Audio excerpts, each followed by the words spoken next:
the next thing you want to do is you want to get all of that information and transfer it to a Word document, unless you use Google Docs or some other word processing, some other system. So there's several different ways that you can do that. The simplest way is you go and look at the journey that you've built, you open up a Word document and you start off, you put your chapter heading in, you put your subheading with all of your subsequent subheadings in, and you just keep doing that for every single chapter. And that's going to give you your structure. So that's the real simple way. Chapter heading, subheading, and then subheadings under those subheadings, and maybe subheadings under those subheadings. I've got something else for you to consider. Now remember that what we're looking to do is to get to this final product, a book that has all of these different kinds of things in them. So let's go down to this particular bit here, which is called Getting Clear, Values to Vision.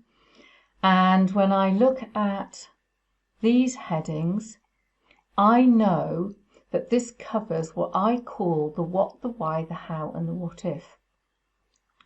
Now, what do I mean by that? Well, let's have a look at this chapter framework document.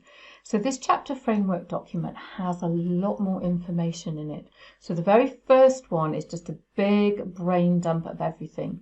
Now, the way that I use this particular document is when I first start a book, I'll do the first 3 chapters because this is quite brain draining. I think it's probably the best way to describe it, because you really do have to think, and you sit there and you look at it and you go, yeah, but I've just done all that hard work and I know what my book is about and I know what all my chapter headings are about. And now you're asking me to really get down to the fine nitty-gritty. So I do this in chunks, but I like to get the first 3 chapters done because it really cements the book idea for me, and it really gets me deep into the content. And then what I do is I do one of these and then I write a chapter. I'll do one of these and then I write a chapter. Now, I've had clients who have sat and done this for the entire book before they started writing.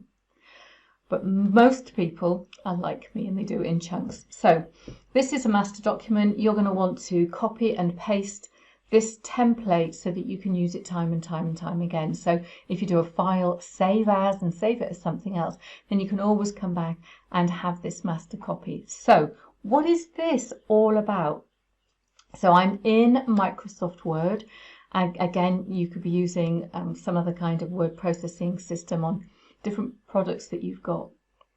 Now, the first thing that I like to do is have the chapter name, because that helps me focus on what do I think is going on.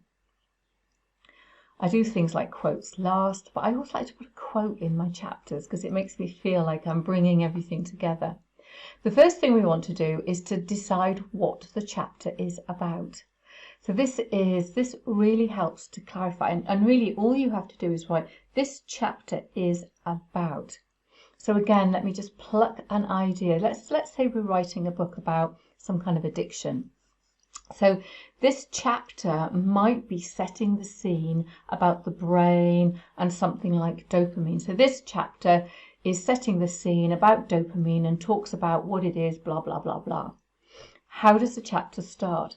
Now, you might start the chapter by talking about science, or you might be sharing some of your story. So you might be setting the story back in your childhood, or something that's recently happened, or some kind of waking point that you've had. So how would you like to start this chapter?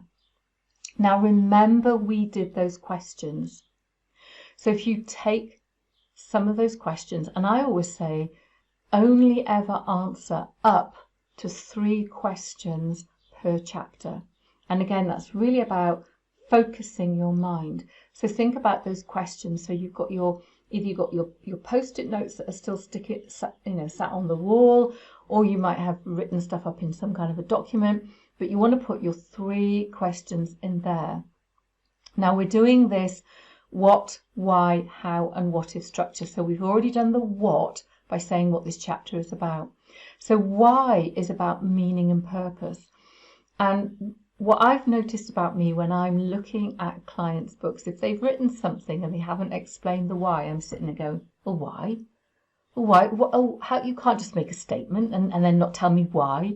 And it annoys me immensely, because it's one of those things. The client doesn't annoy me, but it annoys me immensely that I sit there with this lots of documents open going, maybe you haven't answered me why. Now, if I'm doing that, imagine if your client, your reader is looking at your book and going, well, you've told me that, but you haven't told me why. So you might not be a why person, but you do need to satisfy the why. So it's about letting the reader know why this is important for them to know. You don't have to write reams, it could just be a sentence. So the how is often stories, questions. You might put little exercises in your book, something that you can get the reader to stop and to question how they might do this themselves. Now, what if kind of people like to experiment? So they're going to be going, oh, what if? And what if I tried that? And I wonder what. So what I like with the what if is you can drop in questions like, I wonder what, or imagine if, and then that lets them go off and go, oh, well, I've read all that and I've done that. I wonder what will happen if I do blah, blah, blah, blah. So again, you don't have to write a big amount. You just have to give them enough that they can do that questioning process and start to explore and experiment and apply it to themselves. Then we want to look at things that I call the thinking points and the key questions, key messages, sorry. So we've asked the questions and we've dotted all this stuff around our book, but actually, what are the key learning points, the thinking points that you want them to walk away with? Now, what a lot of people do is at the end of a chapter, they will do things like questions for exploration, something like that. So you might have your key messages as questions for exploration. So just think about what the key message for your chapter is. The call to action, now you won't necessarily write that, but what you want to be doing is thinking about what do you want your reader to do as a result of reading this chapter.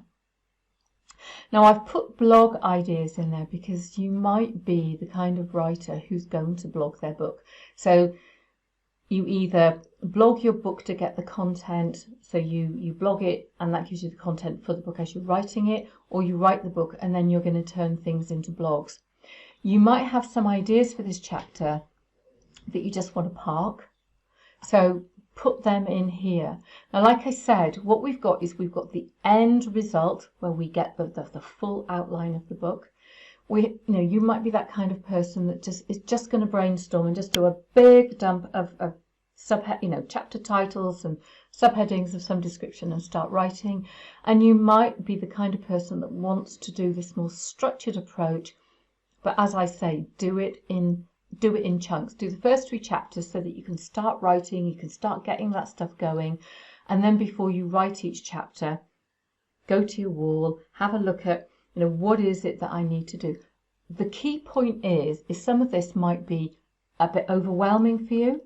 You've got to keep it as simple as possible. You've got all the stuff that's sitting on your wall, you've got this document, or you've got the document where you've just you just brainstormed all the chapter titles and you start writing. Make the process work for you. Now, what a lot of people do is, and I'm very, very guilty of this, is I'll do one of these and I'll start writing and I find that I've written too much and haven't answered the questions. So this document that we're looking at really helps me, because I'll come back and look at it and go, oh, that's what my chapter was supposed to be about. Now, what I might do is I might come back and change this, which has knock-on effects for the rest of the chapters, or I'll come back to the chapter that I've written and take out the stuff that isn't relevant. And we can do that in the editing phase. So for now, all you need to do is take what you've got off the wall and put it into some kind of word processing document so that you are ready to write.